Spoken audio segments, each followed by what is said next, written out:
Paper 122, Birth and Infancy of Jesus. It will hardly be possible fully to explain the many reasons which led to the selection of Palestine as the land for Michael's bestowal, and especially as to just why the family of Joseph and Mary should have been chosen as the immediate setting for the appearance of this Son of God on Urantia. After a study of the special report on the status of segregated worlds prepared by the Melchizedeks in council with Gabriel, Michael finally chose Urantia as the planet whereon to enact his final bestowal. Subsequent to this decision, Gabriel made a personal visit to Urantia, and, as a result of his study of human groups and his survey of the spiritual, intellectual, racial, and geographic features of the world and its peoples, he decided that the Hebrews possessed those relative advantages which warranted their selection as the bestowal race. Upon Michael's approval of this decision, Gabriel appointed and dispatched to Urantia the family commission of 12, selected from among the higher orders of universe personalities, which was entrusted with the task of making an investigation of Jewish family life. When this commission ended its labors, Gabriel was present on Urantia and received the report nominating 3 prospective unions as being, in the opinion of the commission, equally favorable as bestowal families for Michael's projected incarnation. From the 3 couples nominated, Gabriel made the personal choice of Joseph and Mary, subsequently making his personal appearance to Mary, at which time he imparted to her the glad tidings that she had been selected to become the earth mother of the bestowal child.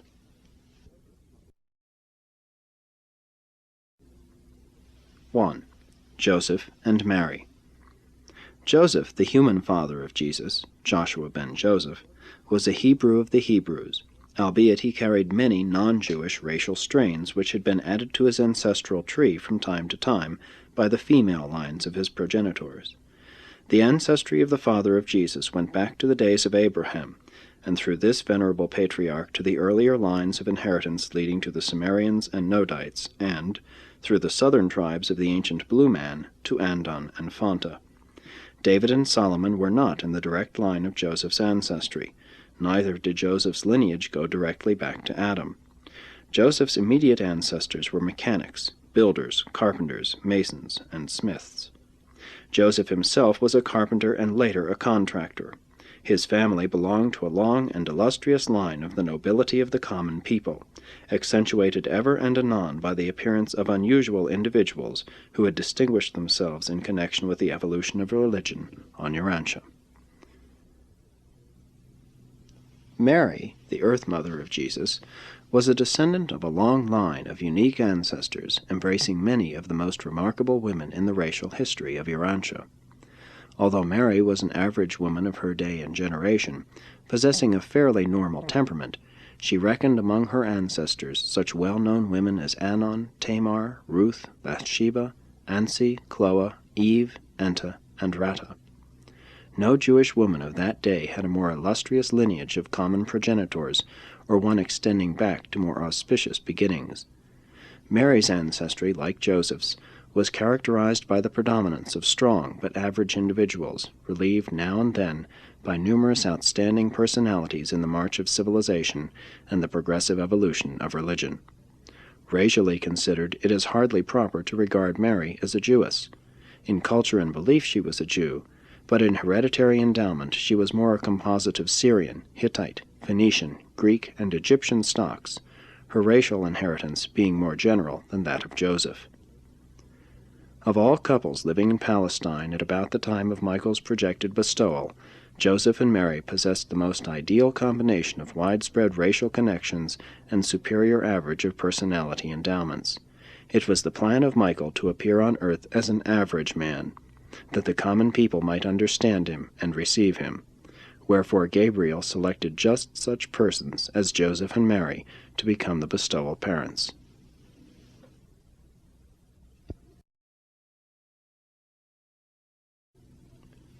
(2) Gabriel appears to Elizabeth. Jesus' life work on Urantia was really begun by John the Baptist. Zacharias, John's father, belonged to the Jewish priesthood, while his mother, Elizabeth, was a member of the more prosperous branch of the same large family group to which Mary, the mother of Jesus, also belonged. Zacharias and Elizabeth, though they had been married many years, were childless. It was late in the month of June 8 B.C., about 3 months after the marriage of Joseph and Mary, that Gabriel appeared to Elizabeth at noontide one day, just as he later made his presence known to Mary. Said Gabriel, "While your husband Zacharias stands before the altar in Jerusalem, and while the assembled people pray for the coming of a deliverer, I, Gabriel, have come to announce that you will shortly bear a son, who shall be the forerunner of this divine teacher, and you shall call your son John. He will grow up dedicated to the Lord your God, and when he has come to full years he will gladden your heart, because he will turn many souls to God. And he will also proclaim the coming of the sole healer of your people, and the spirit liberator of all mankind. Your kinswoman Mary shall be the mother of this child of promise, and I will also appear to her." This vision greatly frightened Elizabeth. After Gabriel's departure she turned this experience over in her mind, long pondering the sayings of the majestic visitor, but did not speak of this revelation to anyone save her husband until her subsequent visit with Mary in early February of the following year. For 5 months, however, Elizabeth withheld her secret even from her husband. Upon her disclosure of the story of Gabriel's visit, Zacharias was very skeptical, and for weeks doubted the entire experience, only consenting half-heartedly to believe in Gabriel's visit to his wife when he could no longer question that she was expectant with child. Zacharias was very much perplexed regarding the prospective motherhood of Elizabeth, but he did not doubt the integrity of his wife, notwithstanding his own advanced age. It was not until about 6 weeks before John's birth that Zacharias, as the result of an impressive dream, became fully convinced that Elizabeth was to become the mother of a son of destiny, one who was to prepare the way for the coming of the Messiah. Gabriel appeared to Mary about the middle of November, 8 B.C., while she was at work in her Nazareth home. Later on, after Mary knew without doubt that she was to become a mother, she persuaded Joseph to let her journey to the city of Judah, 4 miles west of Jerusalem, in the hills, to visit Elizabeth. Gabriel had informed each of these mothers-to-be of his appearance to the other. Naturally, they were anxious to get together, compare experiences, and talk over the probable futures of their sons. Mary remained with her distant cousin for 3 weeks. Elizabeth did much to strengthen Mary's faith in the vision of Gabriel, so that she returned home more fully dedicated to the call to mother the child of destiny, whom she was so soon to present to the world as a helpless babe, an average and normal infant of the realm. John was born in the city of Judah, March 25, 7 B.C. Zacharias and Elizabeth rejoiced greatly in the realization that a son had come to them as Gabriel had promised, and when on the 8th day they presented the child for circumcision, they formally christened him John, as they had been directed aforetime.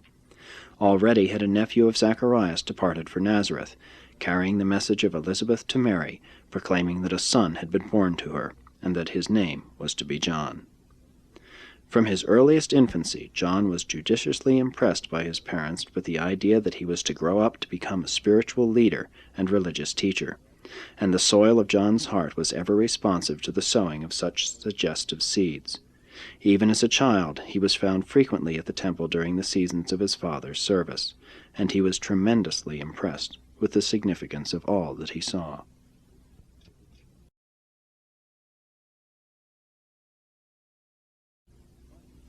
(3) Gabriel's announcement to Mary.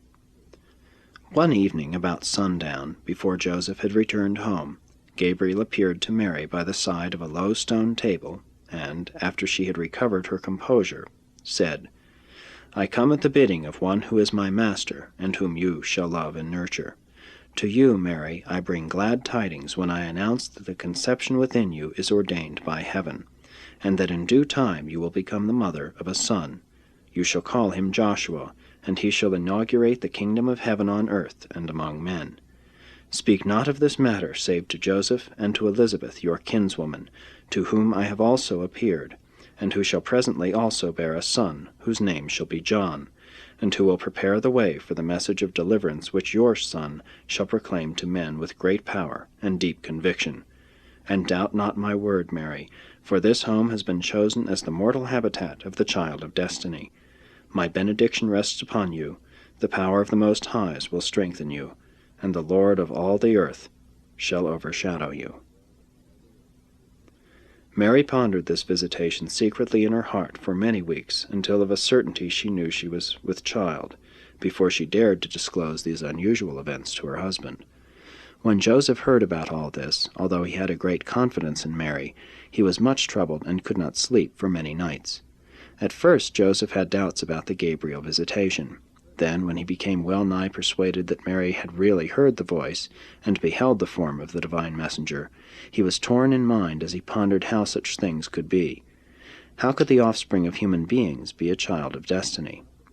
Never could Joseph reconcile these conflicting ideas until, after several weeks of thought, both he and Mary reached the conclusion that they had been chosen to become the parents of the Messiah, though it had hardly been the Jewish concept that the expected deliverer was to be of divine nature. Upon arriving at this momentous conclusion, Mary hastened to depart for a visit with Elizabeth.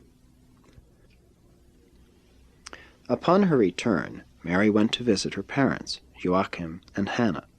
Her 2 brothers and 2 sisters, as well as her parents, were always very skeptical about the divine mission of Jesus, though, of course, at this time they knew nothing of the Gabriel visitation.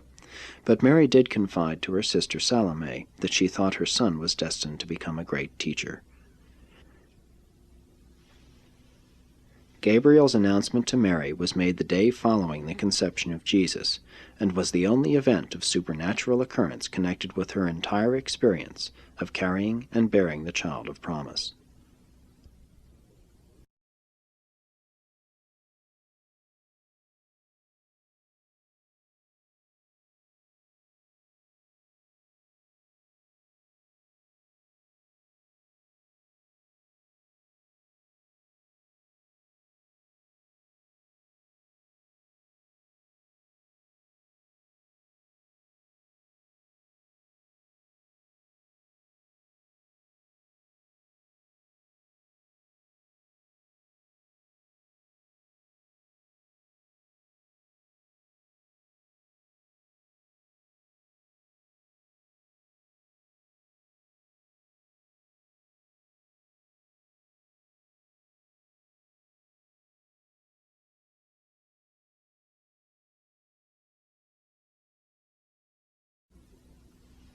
(4) Joseph's dream. Joseph did not become reconciled to the idea that Mary was to become the mother of an extraordinary child until after he had experienced a very impressive dream. In this dream a brilliant celestial messenger appeared to him, and, among other things, said, "Joseph, I appear by command of him who now reigns on high, and I am directed to instruct you concerning the Son whom Mary shall bear, and who shall become a great light in the world. In him will be life, and his life shall become the light of mankind. He shall first come to his own people, but they will hardly receive him. But to as many as shall receive him, to them he will reveal that they are the children of God." After this experience, Joseph never again wholly doubted Mary's story of Gabriel's visit, and of the promise that the unborn child was to become a divine messenger to the world. In all these visitations nothing was said about the house of David. Nothing was ever intimated about Jesus' becoming a deliverer of the Jews, not even that he was to be the long-expected Messiah. Jesus was not such a Messiah as the Jews had anticipated, but he was the world's deliverer. His mission was to all races and peoples, not to any one group. Joseph was not of the line of King David. Mary had more of the Davidic ancestry than Joseph. True, Joseph did go to the city of David, Bethlehem, to be registered for the Roman census, but that was because 6 generations previously Joseph's paternal ancestor of that generation, being an orphan, was adopted by one Zadok, who was a direct descendant of David. Hence was Joseph also accounted as of the house of David. Most of the so-called messianic prophecies of the Old Testament were made to apply to Jesus long after his life had been lived on earth. For centuries the Hebrew prophets had proclaimed the coming of a deliverer, and these promises had been construed by successive generations as referring to a new Jewish ruler who would sit upon the throne of David, and, by the reputed miraculous methods of Moses, proceed to establish the Jews in Palestine as a powerful nation, free from all foreign domination. Again, many figurative passages found throughout the Hebrew Scriptures were subsequently misapplied to the life mission of Jesus. Many Old Testament sayings were so distorted as to appear to fit some episode of the Master's earth life. Jesus himself one time publicly denied any connection with the royal house of David. Even the passage, "A maiden shall bear a son," was made to read, "A virgin shall bear a son." This was also true of the many genealogies of both Joseph and Mary which were constructed subsequent to Michael's career on earth. Many of these lineages contain much of the Master's ancestry, but on the whole they are not genuine, and may not be depended upon as factual. The early followers of Jesus all too often succumbed to the temptation to make all the olden prophetic utterances appear to find fulfillment in the life of their Lord and Master. 5. Jesus' earth parents. Joseph was a mild-mannered man, extremely conscientious, and in every way faithful to the religious conventions and practices of his people. He talked little, but thought much. The sorry plight of the Jewish people caused Joseph much sadness. As a youth, among his 8 brothers and sisters, he had been more cheerful, but in the earlier years of married life, during Jesus' childhood, he was subject to periods of mild spiritual discouragement. These temperamental manifestations were greatly improved just before his untimely death, and after the economic condition of his family had been enhanced by his advancement from the rank of carpenter to the role of a prosperous contractor. Mary's temperament was quite opposite to that of her husband. She was usually cheerful, was very rarely downcast, and possessed an ever-sunny disposition. Mary indulged in free and frequent expression of her emotional feelings, and was never observed to be sorrowful until after the sudden death of Joseph. And she had hardly recovered from this shock when she had thrust upon her the anxieties and questionings aroused by the extraordinary career of her eldest son, which was so rapidly unfolding before her astonished gaze. But throughout all this unusual experience, Mary was composed, courageous, and fairly wise in her relationship with her strange and little understood firstborn son and his surviving brothers and sisters. Jesus derived much of his unusual gentleness and marvelous sympathetic understanding of human nature from his Father. He inherited his gift as a great teacher and his tremendous capacity for righteous indignation from his mother. In emotional reactions to his adult life environment, Jesus was at one time like his father, meditative and worshipful, sometimes characterized by apparent sadness, but more often he drove forward in the manner of his mother's optimistic and determined disposition.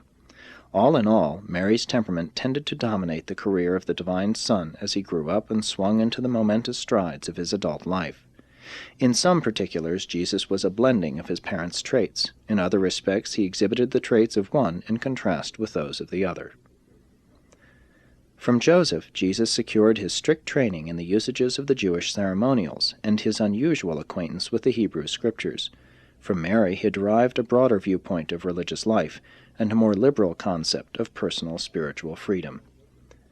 The families of both Joseph and Mary were well educated for their time. Joseph and Mary were educated far above the average for their day and station in life. He was a thinker, she was a planner, expert in adaptation and practical in immediate execution. Joseph was a black-eyed brunette, Mary a brown-eyed, well-nigh blonde type. Had Joseph lived, he undoubtedly would have become a firm believer in the divine mission of his eldest son. Mary alternated between believing and doubting, being greatly influenced by the position taken by her other children and by her friends and relatives, but always was she steadied in her final attitude by the memory of Gabriel's appearance to her immediately after the child was conceived. Mary was an expert weaver, and more than averagely skilled in most of the household arts of the day. She was a good housekeeper and a superior homemaker. Both Joseph and Mary were good teachers, and they saw to it that their children were well versed in the learning of that day. When Joseph was a young man, he was employed by Mary's father in the work of building an addition to his house, and it was when Mary brought Joseph a cup of water during a noontime meal that the courtship of the pair who were destined to become the parents of Jesus really began. Joseph and Mary were married in accordance with Jewish custom at Mary's home in the environs of Nazareth when Joseph was 21 years old. This marriage concluded a normal courtship of almost 2 years' duration. Shortly thereafter they moved into their new home in Nazareth, which had been built by Joseph with the assistance of 2 of his brothers. The house was located near the foot of the nearby elevated land, which so charmingly overlooked the surrounding countryside. In this home, especially prepared, these young and expectant parents had thought to welcome the child of promise, little realizing that this momentous event of a universe was to transpire while they would be absent from home in Bethlehem of Judea. The larger part of Joseph's family became believers in the teachings of Jesus, but very few of Mary's people ever believed in him until after he had departed from this world. Joseph leaned more toward the spiritual concept of the expected Messiah, but Mary and her family, especially her father, held to the idea of the Messiah as a temporal deliverer and political ruler. Mary's ancestors had been prominently identified with the Maccabean activities of the then but recent times. Joseph held vigorously to the Eastern or Babylonian views of the Jewish religion. Mary leaned strongly toward the more liberal and broader Western, or Hellenistic, interpretation of the law and the prophets.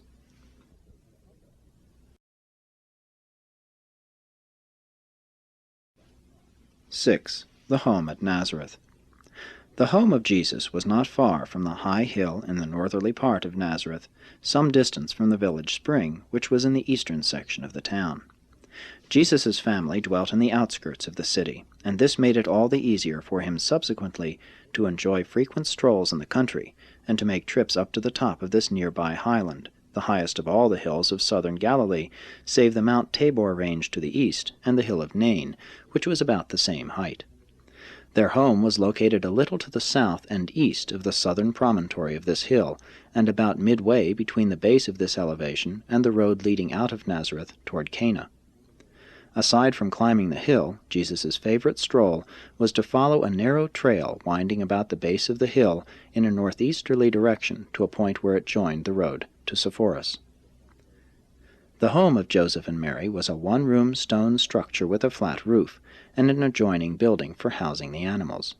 The furniture consisted of a low stone table, earthenware and stone dishes and pots, a loom, a lampstand, several small stools, and mats for sleeping on the stone floor. In the backyard, near the animal annex, was the shelter which covered the oven and the mill for grinding grain. It required 2 persons to operate this type of mill, one to grind and another to feed the grain. As a small boy, Jesus often fed grain to this mill, while his mother turned the grinder. In later years, as the family grew in size, they would all squat about the enlarged stone table to enjoy their meals, helping themselves from a common dish or pot of food. During the winter, at the evening meal, the table would be lighted by a small, flat clay lamp, which was filled with olive oil. After the birth of Martha, Joseph built an addition to this house, a large room, which was used as a carpenter shop during the day and as a sleeping room at night.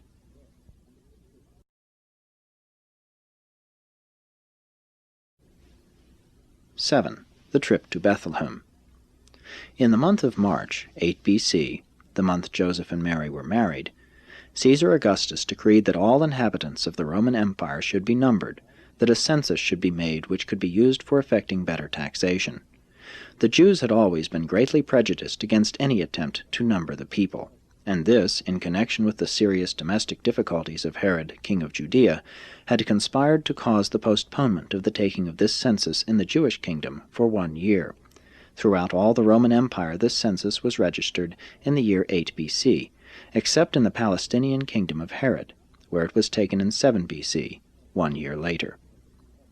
It was not necessary that Mary should go to Bethlehem for enrollment. Joseph was authorized to register for his family, but Mary, being an adventurous and aggressive person, insisted on accompanying him. She feared being left alone lest the child be born while Joseph was away, and again, Bethlehem being not far from the city of Judah, Mary foresaw a possible pleasurable visit with her kinswoman Elizabeth. Joseph virtually forbade Mary to accompany him, but it was of no avail. When the food was packed for the trip of 3 or 4 days, she prepared double rations and made ready for the journey. But before they actually set forth, Joseph was reconciled to Mary's going along, and they cheerfully departed from Nazareth at the break of day. Joseph and Mary were poor, and since they had only one beast of burden, Mary, being large with child, rode on the animal with the provisions, while Joseph walked, leading the beast. The building and furnishing of a home had been a great drain on Joseph, since he had also to contribute to the support of his parents, as his father had been recently disabled. And so this Jewish couple went forth from their humble home early on the morning of August 18, 7 B.C., on their journey to Bethlehem. Their first day of travel carried them around the foothills of Mount Gilboa, where they camped for the night by the river Jordan, and engaged in many speculations as to what sort of a son would be born to them, Joseph adhering to the concept of a spiritual teacher, and Mary holding to the idea of a Jewish Messiah, a deliverer of the Hebrew nation. Bright and early the morning of August 19, Joseph and Mary were again on their way. They partook of their noontide meal at the foot of Mount Sartaba, overlooking the Jordan Valley, and journeyed on, making Jericho for the night, where they stopped at an inn on the highway in the outskirts of the city. Following the evening meal, and after much discussion concerning the oppressiveness of Roman rule, Herod, the census enrollment, and the comparative influence of Jerusalem and Alexandria as centers of Jewish learning and culture, the Nazareth travelers retired for the night's rest. Early in the morning of August 20, they resumed their journey, reaching Jerusalem before noon, visiting the temple, and going on to their destination, arriving at Bethlehem in mid-afternoon.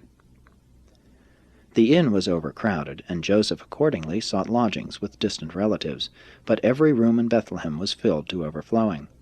On returning to the courtyard of the inn, he was informed that the caravan stables, hewn out of the side of the rock and situated just below the inn, had been cleared of animals and cleaned up for the reception of lodgers. Leaving the donkey in the courtyard, Joseph shouldered their bags of clothing and provisions, and with Mary descended the stone steps to their lodgings below. They found themselves located in what had been a grain storage room to the front of the stalls and mangers. Tent curtains had been hung, and they counted themselves fortunate to have such comfortable quarters. Joseph had thought to go out at once and enroll, but Mary was weary. She was considerably distressed, and besought him to remain by her side, which he did.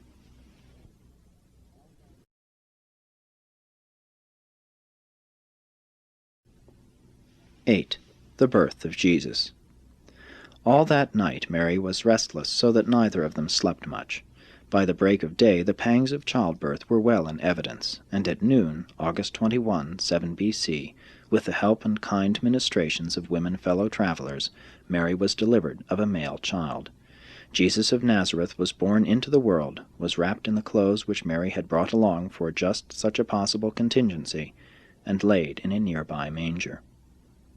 In just the same manner as all babies before that day and since have come into the world, the promised child was born, and on the 8th day, according to the Jewish practice, he was circumcised and formally named Joshua, Jesus. The next day after the birth of Jesus, Joseph made his enrollment. Meeting a man they had talked with 2 nights previously at Jericho, Joseph was taken by him to a well-to-do friend who had a room at the inn, and who said he would gladly exchange quarters with the Nazareth couple. That afternoon they moved up to the inn, where they lived for almost 3 weeks until they found lodgings in the home of a distant relative of Joseph. The second day after the birth of Jesus, Mary sent word to Elizabeth that her child had come, and received word in return inviting Joseph up to Jerusalem to talk over all their affairs with Zacharias. The following week Joseph went to Jerusalem to confer with Zacharias. Both Zacharias and Elizabeth had become possessed with a sincere conviction that Jesus was indeed to become the Jewish deliverer, the Messiah, and that their son John was to be his chief of aides, his right-hand man of destiny. And since Mary held these same ideas, it was not difficult to prevail upon Joseph to remain in Bethlehem, the city of David, so that Jesus might grow up to become the successor of David on the throne of all Israel. Accordingly, they remained in Bethlehem more than a year, Joseph meantime working some at his carpenter's trade. At the noontide birth of Jesus, the seraphim of Urantia, assembled under their directors, did sing anthems of glory over the Bethlehem manger. But these utterances of praise were not heard by human ears. No shepherds nor any other mortal creatures came to pay homage to the babe of Bethlehem until the day of the arrival of certain priests from Ur, who were sent down from Jerusalem by Zacharias. These priests from Mesopotamia had been told some time before by a strange religious teacher of their country that he had had a dream in which he was informed that the light of life was about to appear on earth as a babe and among the Jews. And thither went these 3 teachers looking for this light of life. After many weeks of futile search in Jerusalem, they were about to return to Ur, when Zacharias met them, and disclosed his belief that Jesus was the object of their quest, and sent them on to Bethlehem, where they found the babe, and left their gifts with Mary, his earth mother. The babe was almost 3 weeks old at the time of their visit. These wise men saw no star to guide them to Bethlehem. The beautiful legend of the Star of Bethlehem originated in this way. Jesus was born August 21 at noon 7 B.C. On May 29, 7 B.C., there occurred an extraordinary conjunction of Jupiter and Saturn in the constellation of Pisces, and it is a remarkable astronomic fact that similar conjunctions occurred on September 29 and December 5 of the same year. Upon the basis of these extraordinary but wholly natural events, the well-meaning zealots of the succeeding generation constructed the appealing legend of the Star of Bethlehem, and the adoring Magi led thereby to the manger, where they beheld and worshipped the newborn babe. Oriental and near-Oriental minds delight in fairy stories, and they are continually spinning such beautiful myths about the lives of their religious leaders and political heroes. In the absence of printing, when most human knowledge was passed by word of mouth from one generation to another, it was very easy for myths to become traditions, and for traditions eventually to become accepted as facts.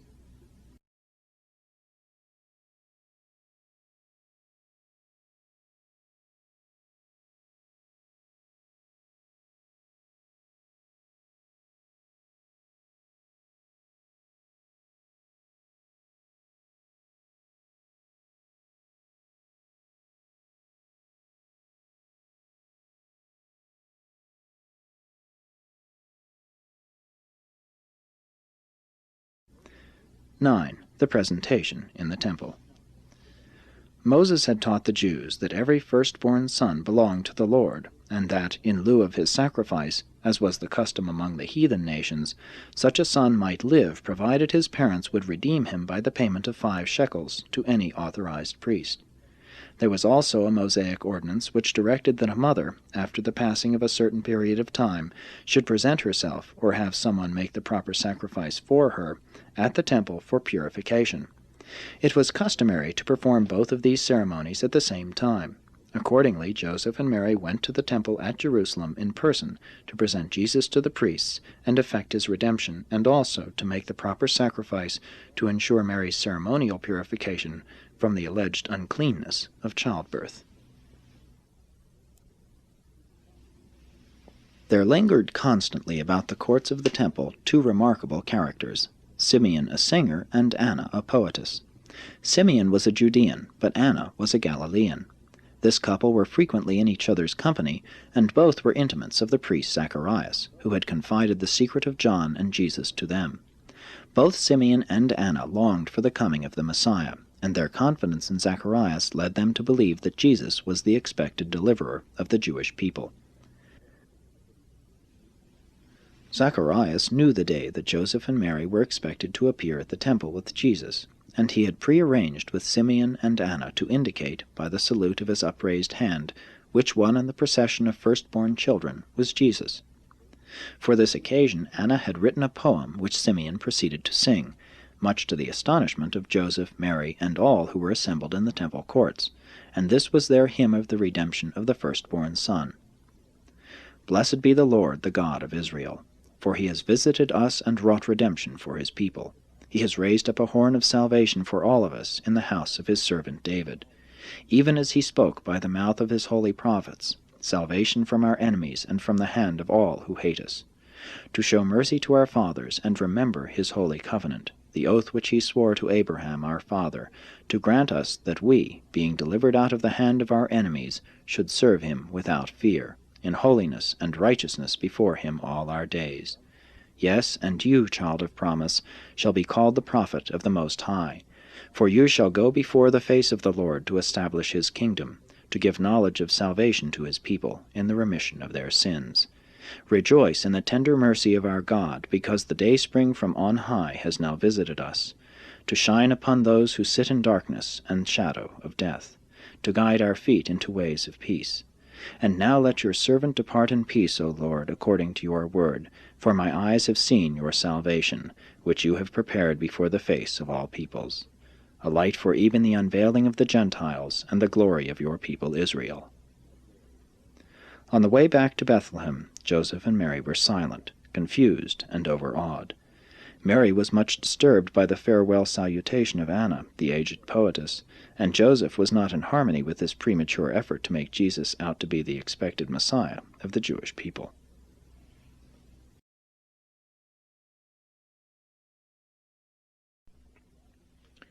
(10) Herod acts. But the watchers for Herod were not inactive. When they reported to him the visit of the priests of Ur to Bethlehem, Herod summoned these Chaldeans to appear before him. He inquired diligently of these wise men about the new king of the Jews, but they gave him little satisfaction, explaining that the babe had been born of a woman who had come down to Bethlehem with her husband for the census enrollment. Herod, not being satisfied with this answer, sent them forth with a purse and directed that they should find the child, so that he too might come and worship him, since they had declared that his kingdom was to be spiritual, not temporal. But when the wise men did not return, Herod grew suspicious. As he turned these things over in his mind, his informers returned and made full report of the recent occurrences in the temple, bringing him a copy of parts of the Simeon song which had been sung at the redemption ceremonies of Jesus. But they had failed to follow Joseph and Mary, and Herod was very angry with them when they could not tell him whither the pair had taken the babe. He then dispatched searchers to locate Joseph and Mary. Knowing Herod pursued the Nazareth family, Zacharias and Elizabeth remained away from Bethlehem. The boy-baby was secreted with Joseph's relatives. Joseph was afraid to seek work, and their small savings were rapidly disappearing. Even at the time of the purification ceremonies at the temple, Joseph deemed himself sufficiently poor to warrant his offering for Mary 2 young pigeons, as Moses had directed for the purification of mothers among the poor. When, after more than a year of searching, Herod's spies had not located Jesus, and because of the suspicion that the babe was still concealed in Bethlehem, he prepared an order directing that a systematic search be made of every house in Bethlehem, and that all boy-babies under 2 years of age should be killed. In this manner, Herod hoped to make sure that this child who was to become king of the Jews would be destroyed. And thus perished in one day 16 boy-babies in Bethlehem of Judea. But intrigue and murder, even in his own immediate family, were common occurrences at the court of Herod. The massacre of these infants took place about the middle of October 6 B.C., when Jesus was a little over 1 year of age. But there were believers in the coming Messiah even among Herod's court attachés, and one of these, learning of the order to slaughter the Bethlehem boy-babies, communicated with Zacharias, who in turn dispatched a messenger to Joseph. And the night before the massacre, Joseph and Mary departed from Bethlehem with the babe for Alexandria in Egypt. In order to avoid attracting attention, they journeyed alone to Egypt with Jesus. They went to Alexandria on funds provided by Zacharias, and there Joseph worked at his trade while Mary and Jesus lodged with well-to-do relatives of Joseph's family. They sojourned in Alexandria 2 full years, not returning to Bethlehem until after the death of Herod.